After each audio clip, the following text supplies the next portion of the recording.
En los días en que Israel era gobernado por jueces, el pueblo clamó por un rey. Dios escuchó su petición, y el profeta Samuel ungió a Saúl, un joven alto, fuerte y de buen parecer.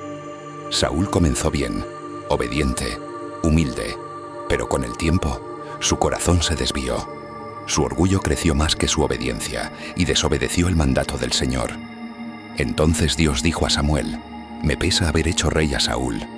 El profeta lloró, pero obedeció. Dios lo envió a Belén, a la casa de Isaí, porque había escogido a uno de sus hijos como nuevo rey. Uno por uno pasaron los hijos de Isaí frente a Samuel, todos fuertes, todos soldados, pero Dios no miraba la apariencia, Él miraba el corazón. Finalmente, Isaí llamó al menor de sus hijos, un joven pastor llamado David. Tenía las manos marcadas por el trabajo, los ojos brillantes y un espíritu humilde. Cuando David entró, Dios dijo: «Este es». Y allí, en medio de sus hermanos, Samuel lo ungió con aceite. El Espíritu de Dios vino sobre David desde aquel día.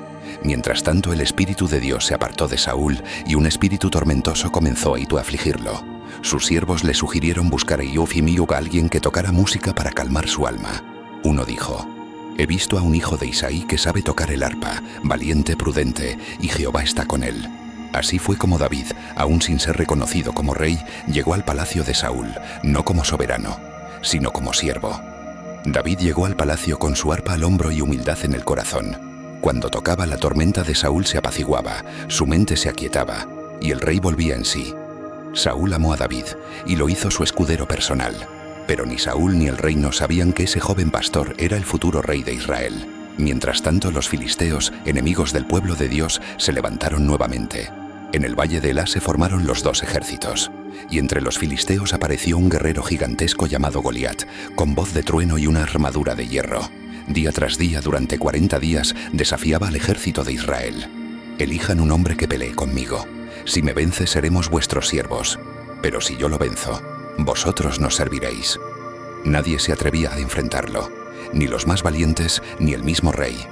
Todos temblaban. David, enviado por su padre para llevar comida a sus hermanos en el frente de batalla, escuchó el desafío. Al ver el miedo en el campamento, preguntó: «¿Quién es este incircunciso filisteo que desafía a los escuadrones del Dios viviente?». Sus hermanos se enojaron. «¿Quién te crees que eres?», le dijeron. Pero David no retrocedió.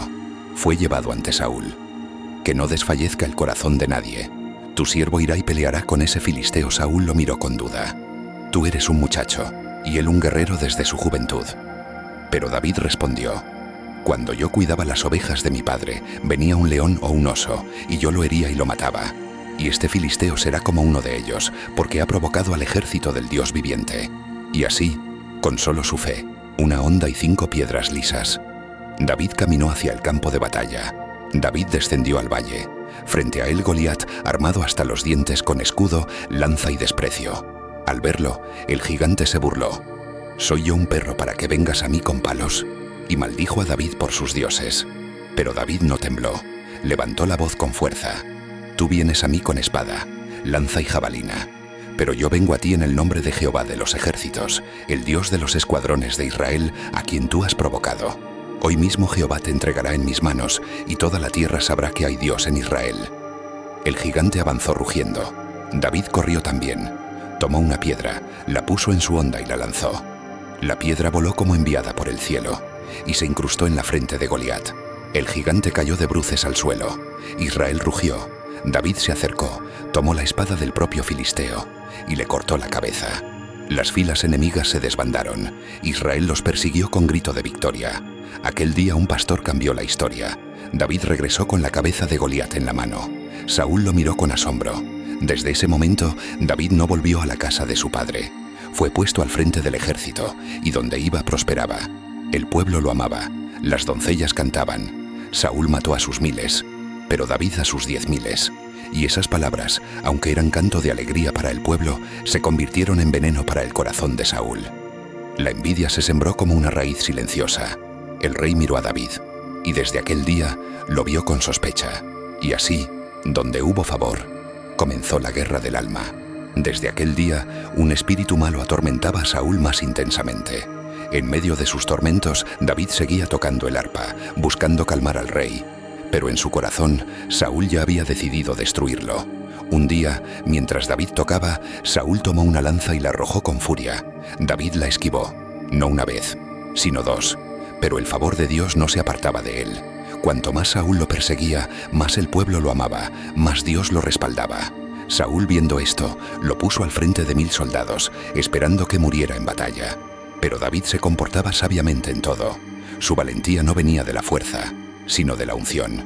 Entonces, Saúl pensó en otra estrategia: darle a David su hija mayor por esposa, con la condición de que le trajera 100 prepucios de filisteos. Esperaba que los enemigos lo mataran, pero David, sin miedo, trajo el doble, y así se casó con Mical, la hija del rey. Pero el amor y la admiración que todos sentían por David solo alimentaban más el odio de Saúl. Su propio hijo, Jonatán, se había hecho uno con David. Su alma estaba ligada a la de él, como hermanos inseparables. Jonatán vio lo que su padre no quiso ver: que David era justo, valiente y que el Espíritu de Dios estaba sobre él. Saúl intentó convencer a Jonatán y a sus siervos de matar a David. Pero Jonatán advirtió a su amigo y habló con su padre, recordándole que David había salvado a Israel, que no había pecado. Por un tiempo Saúl juró no matarlo, pero su corazón ya estaba entregado al rencor, y el espíritu malo volvió a Saúl. Una vez más, tomó su lanza mientras David tocaba el arpa, y una vez más, David escapó. Esa noche huyó por su vida. Su esposa Mical lo ayudó a escapar por una ventana. El hombre que derrotó a Goliat ahora huía como un criminal. David huyó a Ramá, donde estaba el profeta Samuel. Allí encontró refugio por un tiempo, hasta que Saúl lo descubrió y envió hombres para capturarlo. Pero uno tras otro, los soldados caían bajo el poder del Espíritu de Dios y profetizaban. Finalmente, Saúl mismo fue, y también terminó profetizando. Pero no era conversión, era señal. Dios no permitiría que sus planes fueran detenidos. David huyó nuevamente. Fue a Nob, al sacerdote Ahimelech, pidiendo pan y una espada. Ahimelech, sin saber la persecución que enfrentaba David, le dio los panes de la proposición y la espada de Goliat. Luego David corrió a Gat, tierra de filisteos, pero allí lo reconocieron. Temiendo por su vida, fingió estar loco, dejando que la saliva le corriera por la barba, rascando las puertas con las uñas. El rey de Gat lo despreció, y así escapó con vida. David huyó a la cueva de Adulam, y allí, en la soledad, comenzaron a llegar hombres. No eran poderosos ni nobles, eran endeudados, afligidos, marginados, y David se convirtió en su capitán. Desde la cueva comenzó a formarse el ejército que haría historia, pero Saúl no descansaba. Al enterarse de que Ahimelech ayudó a David, mandó matar a todos los sacerdotes de Nob. 85 hombres de Dios fueron asesinados. Solo uno escapó: Abiatar, hijo de Ahimelech, quien se unió a David llevando consigo el efod, símbolo de la presencia de Dios. Saúl, enceguecido por la rabia, no veía que cada acto suyo lo alejaba más del favor de Dios, mientras que cada paso de David lo acercaba a su destino. En medio del dolor, la traición y la huida, David aprendía a depender no de su espada, sino de la guía del Señor. El desierto no era su final, era su entrenamiento. Aunque David perdonó a Saúl, la persecución no cesó. Saúl volvió a escuchar rumores, volvió a arder de celos y volvió a salir con 3000 hombres a buscar a David por los montes de Zif. Una noche, mientras el campamento de Saúl dormía profundamente, David y su sobrino Abisai descendieron silenciosamente. Se acercaron al lugar donde el rey dormía, rodeado de sus hombres, con su lanza clavada junto a la cabeza. Abisai susurró: «Dios ha entregado hoy a tu enemigo en tu mano. Permíteme herirlo con su propia lanza». Pero David respondió: «No extiendas tu mano contra el ungido de Jehová. Dios lo herirá o morirá en batalla, pero yo no lo tocaré». En vez de tomar venganza, David tomó la lanza y la vasija de agua de Saúl y se alejó. Desde la cima de un monte cercano, cuando amanecía, gritó al jefe del ejército de Saúl: «¿Dónde está la lanza del rey? ¿Por qué no guardaste a tu señor?». Saúl se despertó, reconoció la voz de David y una vez más lloró. «He pecado», dijo Saúl. «Vuelve, hijo mío David, pues hoy mi alma se ha sido estimada preciosa ante tus ojos». Pero David no volvió. Él sabía que debía esperar el tiempo de Dios. La promesa estaba viva, pero aún no era el momento. Entonces David partió a tierras filisteas. Se refugió en Siclag bajo el favor del rey Aquis de Gat. Allí vivió por un tiempo, lejos de la traición de su propio pueblo, pero nunca lejos de la voluntad de Dios. Saúl, por su parte, seguía caminando hacia su trágico final. El silencio de Dios lo desesperaba. Ya no tenía profetas, ni sueños, ni dirección. Había perdido la voz que una vez lo llamó. La caída de Saúl no fue en un día. Fue en cada decisión en que eligió su voluntad sobre la obediencia. El día se acercaba. Los filisteos reunieron sus ejércitos para atacar a Israel. Saúl también reunió a los suyos, pero su corazón temblaba. Buscó al Señor, y el Señor no le respondió, ni por sueños, ni por profetas, ni por el Urim. El cielo estaba en silencio. Entonces Saúl hizo lo impensable. Fue a consultar a una adivina, disfrazado en la noche. «Hazme subir a Samuel», le pidió. La mujer tembló al ver al profeta, y Samuel le dijo, «¿Por qué me has inquietado? Jehová se ha apartado de ti. El reino ha sido dado a tu prójimo, a David.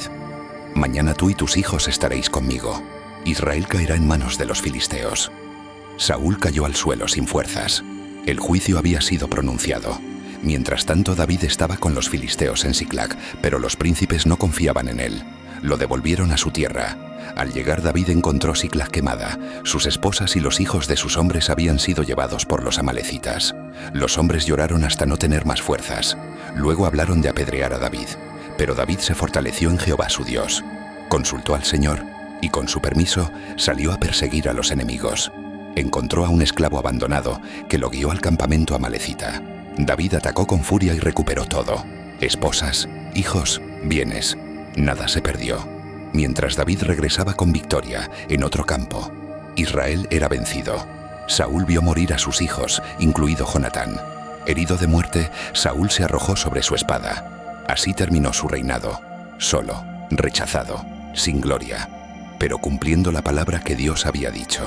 Y David, al enterarse, no se alegró. Lloró por Saúl, lloró por Jonatán. Compuso un canto fúnebre y dijo: «¿Cómo han caído los valientes?». Porque David nunca celebró la caída de un ungido, aunque fuera su enemigo.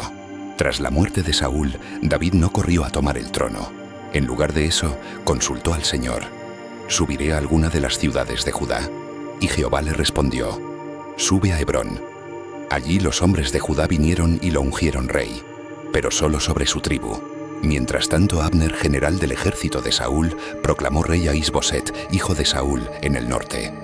Así comenzó una guerra civil entre la casa de David y la casa de Saúl. Por años hubo conflicto, pero la casa de David se fortalecía y la de Saúl se debilitaba. David no buscaba venganza, ni usurpaba el poder. Él esperaba. Sabía que el mismo Dios que lo llamó lo establecería en su tiempo. Un día, Abner se enojó con Is-Boset y fue a David ofreciendo entregarle todo Israel. David aceptó, pero exigió primero que le devolvieran a Mical, su esposa, hija de Saúl. Así se hizo. Pero Joab, general de David, no confiaba en Abner porque en el pasado había matado a su hermano Asael, y sin orden de David, lo asesinó. Cuando David supo lo que Joab hizo, lloró públicamente por Abner. «Ha de morir Abner como muere un insensato». Y todos entendieron que David no aprobaba ese acto. Luego 2 hombres asesinaron a Is-Boset mientras dormía, pensando que agradarían a David. Pero él los mandó ejecutar, porque David no edificaba su trono con sangre inocente. Finalmente todas las tribus vinieron a Hebrón y dijeron: «Hueso tuyo y carne tuya somos. Cuando Saúl era rey, tú eras quien sacaba y metía a Israel. Y Jehová te ha dicho: tú apacentarás a mi pueblo». Y así, después de años de pruebas, persecución, dolor y fidelidad, David fue ungido rey sobre todo Israel, no porque él lo forzó, sino porque Dios lo estableció. David subió a Jerusalén, la conquistó y la estableció como capital. Desde allí gobernó con justicia y Dios estaba con él. Hizo traer el arca del pacto, símbolo de la presencia de Dios, y danzó delante de ella con todas sus fuerzas. Vestido de lino, sin corona ni espada, solo con gozo. Algunos lo criticaron. Incluso Mical, su esposa, se burló de su danza. Pero David respondió: «Lo haré aún más vil por causa de Jehová, porque fue delante de él que danzaba». David deseaba edificarle un templo al Señor, una casa para el arca.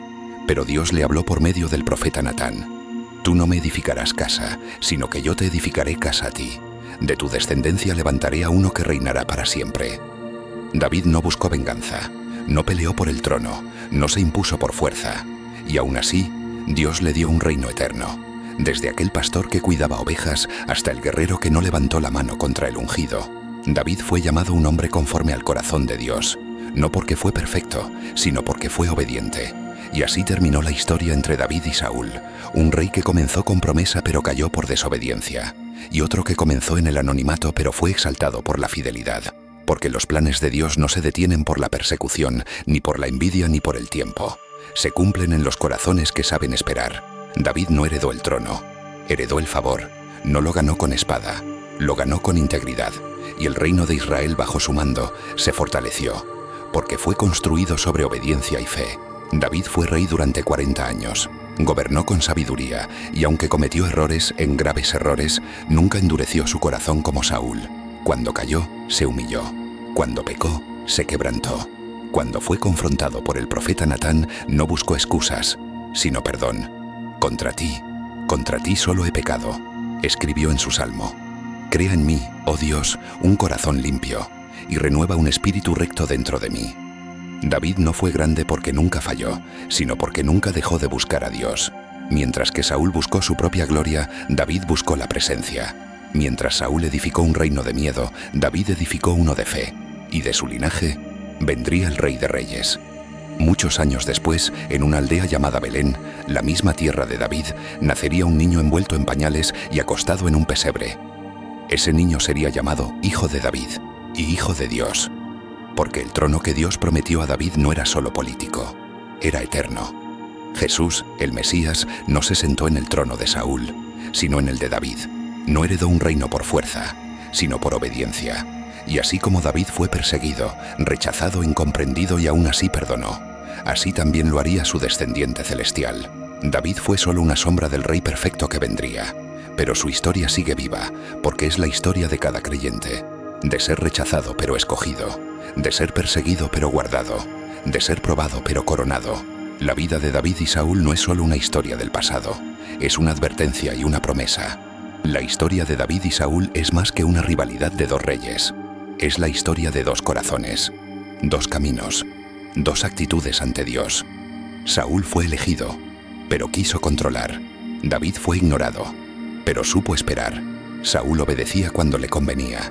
David obedecía incluso cuando dolía. Saúl consultaba a Dios, solo cuando lo necesitaba. David consultaba a Dios, en cada paso. Saúl temía perder su trono. David temía perder la presencia, y por eso uno fue desechado y el otro exaltado. A lo largo de su vida David vivió bajo presión, injusticia, traición, pero nunca dejó de confiar. Escribió salmos en el desierto, alabó entre cuevas, lloró ante Dios, pero nunca lo abandonó. Él entendió algo que Saúl nunca comprendió, que el verdadero rey no es el que se sienta en un trono, sino el que reina primero sobre su propio corazón. Y aunque tuvo la oportunidad de matar a Saúl 2 veces, eligió perdonar, porque David sabía que si tomaba el trono por su propia mano, perdería el favor de aquel que se lo prometió. Él fue fiel, incluso cuando no parecía justo. Fue obediente, incluso cuando no era fácil. Fue paciente, incluso cuando la espera era larga, y eso lo convirtió en alguien conforme al corazón de Dios. Hoy, su legado vive, no solo en los libros, no solo en la historia de Israel, sino en cada alma que elige el camino del quebrantamiento sobre el del orgullo, en cada creyente que decide confiar en medio de la persecución, en cada persona que prefiere esperar el tiempo de Dios, en lugar de adelantarse con la suya. La historia de David y Saúl nos enseña que no todos los que son llamados se mantienen, y no todos los que son ignorados permanecen olvidados. Saúl tenía la corona, pero no tenía comunión. David tenía comunión, antes de tener corona. Cuando Dios mira al hombre no pesa su estatura, su fama ni sus logros, pesa su corazón. Por eso, a David lo encontró en el campo, entre ovejas, cantando salmos bajo las estrellas, no buscando gloria, solo buscando a Dios. Y fue en esa intimidad que se forjó un rey. A veces, como David, serás ungido, pero no reconocido, llamado, pero no celebrado, prometido, pero perseguido. Pero si guardas tu corazón, si eliges el perdón sobre la venganza, si esperas en el Señor cuando podrías tomar atajos, entonces verás la fidelidad de Dios manifestarse a su tiempo. David no se defendió con espadas, sino con fe. No construyó su reino sobre muerte, sino sobre misericordia. Y cuando llegó su día no fue por política ni por estrategia, sino porque el cielo lo eligió. Así es con nosotros. No importa cuántos nos ignoren, rechacen o persigan. Si Dios te escogió, nadie puede deshacerlo. Pero también, si Él se aparta de alguien, ni toda la fuerza del mundo puede sostenerlo. Por eso, la historia de Saúl no debe olvidarse. Es una advertencia a los orgullosos. y la historia de David es una inspiración a los humildes. Uno perdió el trono por desobedecer una orden, el otro ganó el reino por obedecer cuando nadie lo veía. Y ese es el mensaje: Dios ve lo que nadie ve y recompensa lo que nadie aplaude. David vivió mucho después de Saúl, venció enemigos, unió al pueblo, escribió salmos que aún hoy sanan corazones. Pero quizás lo más importante que dejó no fue un palacio, ni una corona, ni un ejército. Lo más importante que dejó fue un testimonio que dice: es mejor ser obediente en lo oculto que exitoso en lo externo. Es mejor perder batallas que perder el favor de Dios. Es mejor esperar años que gobernar sin propósito. En un mundo donde todos quieren subir rápido, David eligió bajar profundo. En una generación que busca plataforma, él buscó la presencia. En medio del ruido, él cultivó adoración, y eso lo hizo eterno. Dios no se olvidó de David, lo llamó mi siervo. A Jesús lo llamó Hijo de David. A su trono lo llamó trono eterno. Y a su historia la dejó como ejemplo, generación tras generación. No porque fuera perfecto, sino porque fue real. No porque nunca falló, sino porque siempre volvió. Y así como Saúl tuvo su lanza y David su arpa, tú también tienes una elección. Puedes vivir persiguiendo a otros, o puedes vivir buscando a Dios. Puedes dejarte gobernar por el orgullo, o dejarte moldear por el proceso. Y cuando todo parezca en tu contra, cuando el desierto te rodee, recuerda, Dios aún está escribiendo tu historia. Porque no importa cuántas lanzas vuelen, si tienes la unción, ningún desierto es tu final. Y si eres fiel en lo poco, si esperas cuando otros se desesperan, el trono que es para ti, nadie podrá quitártelo. Y así termina esta historia, pero no su enseñanza. David nos recuerda que el camino al trono no pasa por la arrogancia, sino por la obediencia, que la verdadera unción no se demuestra con fuerza, sino con carácter, y que no necesitas matar a tus enemigos, solo necesitas dejar que Dios los juzgue. Saúl comenzó grande, pero no terminó bien. David comenzó pequeño, pero terminó con honor, porque no importa cómo empieces, importa cómo termines, y no importa quién te rechace, si Dios te respalda. Hoy, esta historia sigue viva, no en los pergaminos, sino en los corazones de aquellos que eligen confiar cuando podrían desesperarse, en los que deciden perdonar cuando podrían herir, en los que entienden que lo eterno no se construye con prisas, sino con fidelidad. Tú también estás escribiendo una historia, tú también tienes oportunidades de lanzar la lanza, o soltarla. Tú también puedes vivir como Saúl o como David. El cielo aún busca corazones como el de David, hombres y mujeres que digan: prefiero esperar el tiempo de Dios que tomar el trono antes de hora. Y cuando todo termine, no serás recordado por lo que conquistaste con tus manos, sino por lo que cultivaste en tu corazón, porque al final no es la corona lo que define a un rey, sino la presencia de aquel que lo llamó.